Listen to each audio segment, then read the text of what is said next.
Dan Lawrence. I'm a human performance coach with over 20 years experience working with some of the world's best athletes, including NFL Super Bowl winners, undisputed boxing champions, and numerous Premier League footballers, as well as some of the biggest CEOs on the planet. In today's video, I'm going to discuss identity before achievement.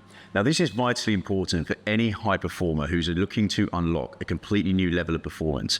Why would it be important? Well, from the high performers that I've worked with over the past 20 years, this is a key component to their success. You've got to lean into the person that you wish to become before you are that specific person. Most people are chasing results without becoming the person capable of sustaining them. So let's take a look at what most people do. They'll set goals, which I'm all for. They'll chase outcomes. You've got to know where you're going. They want motivation and they focus on results. None of these things are wrong, but these will only showcase a temporary change. Now let's look at what elite performers actually do. They build identity. They raise their standards and the standards of those around them. They change their behavior each and every day, and they have the repeated actions on a day-to-day basis. They build a system where repeatability is easy to do and carry out. They make things simple, and that leads to a permanent transformation. So many individuals will do this, and this is an okay starting point. But from the world champion athletes, the best athletes on the planet, the biggest CEOs that I've worked with over the past 20 years, to really see a permanent transformation, you have to change your identity and lean into the person that you wish to become. I'm saying this from a place of experience, not just with the people that I've coached, but also I hold my hands up with myself. I used to say, I hate running. I used to identify as a non-runner. And I was thinking, why do I keep saying this? I keep vocalizing this. There's no way I'm going to make a change if I keep bringing that out into the world. Step number one for me was, I'm just going to stop saying I hate running, because there's no way I'm going to be able to compartmentalize and separate from those words and actually start, dare I say, enjoying running. So that was step number one.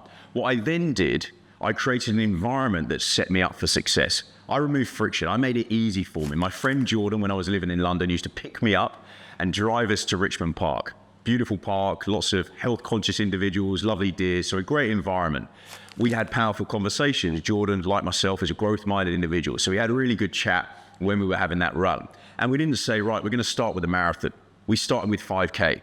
We kept chipping away. We made incremental increases in volume, 6K, 7K, and so on and so forth. We then also had a reward mechanism at the end of the run.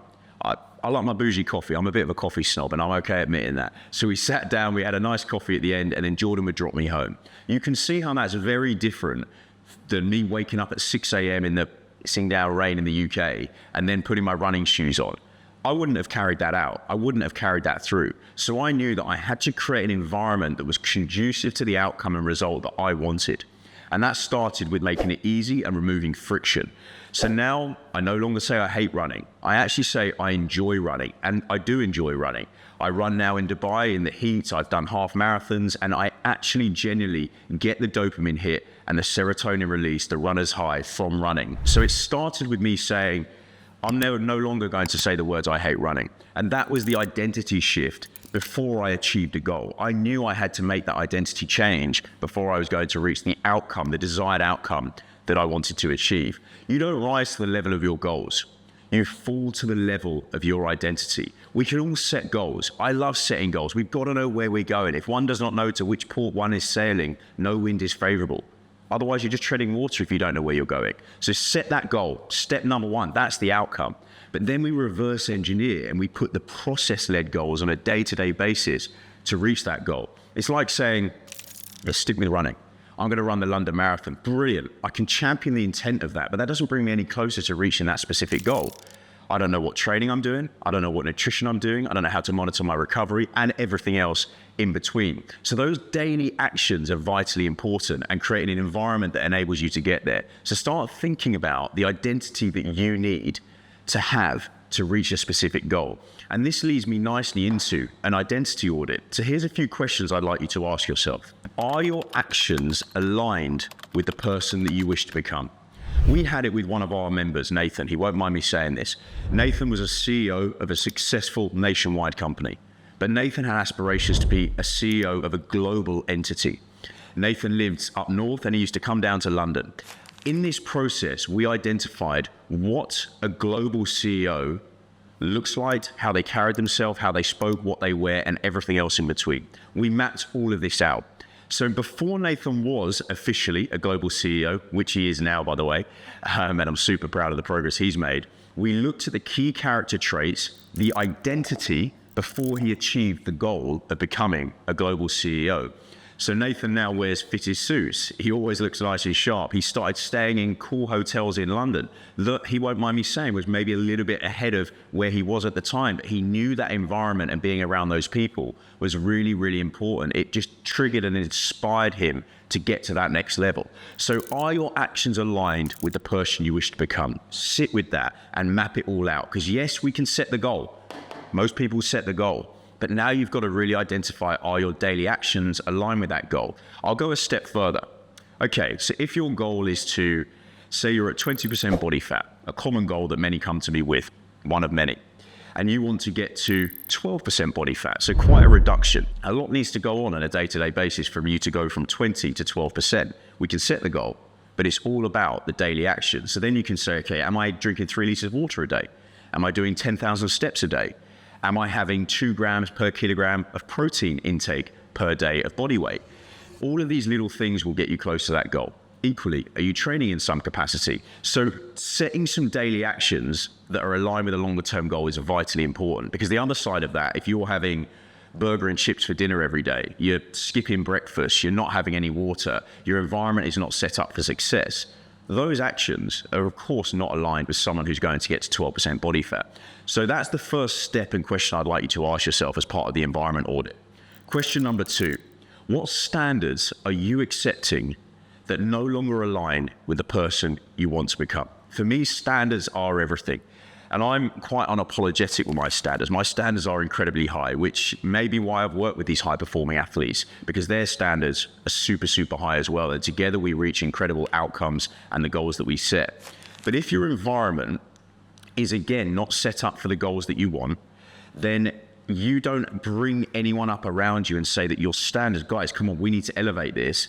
Then it might be a hard, awkward question for yourself, if you've got lofty goals, to say, is my environment pulling me down or elevating me to the level that I need? And then you may have to change your environment.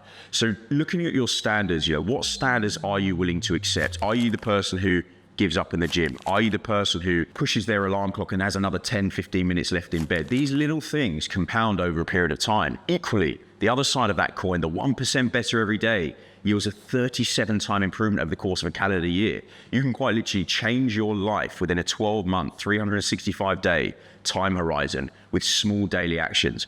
Do you get your gym kit ready the evening before as a signal of intent? Are you someone who says they're going to do something and does it? These little things really do compound over a period of time. So what standards are you accepting that no longer align with the person you want to become? That's question number 2. Now, question number 3, and this one's a hard one. This one will challenge you and probably make you feel a little bit uncomfortable. If somebody watched your daily routine, who would they say you are? We can say a lot. We can say we're going to achieve this, we want to do that. But actually, if we unpack it and there was a fly on the wall watching you, each and every day, what time do you wake up? How do you communicate with people? Are you someone who gets their gym kit out the evening before? Are you proactive with your day? Do you know exactly what you're doing from meeting to meeting, or are you reactive? Do you fall from one to the next? What are you fueling yourself with? What are you putting in your mouth from a nutritional point of view? Are you consciously aware of your sleep environment? All of these small things really do add up. So if somebody watched you today, who would they say you are? And that for me is a really powerful question. So that's the environment audit, those 3 core questions. Look, this isn't bad, this isn't wrong, but is it optimal to be an elite performer? And my honest answer with my 20 years experience is no. If you want to become an elite performer, you have to change your identity before you achieve your lofty goals. Build your identity, raise your standards, change your behavior, and repeat those daily actions each and every day over a long enough time horizon to achieve life-changing results. I hope you liked today's video on identity. Don't forget to like, subscribe, and share, and I'll see you on the next high performance video.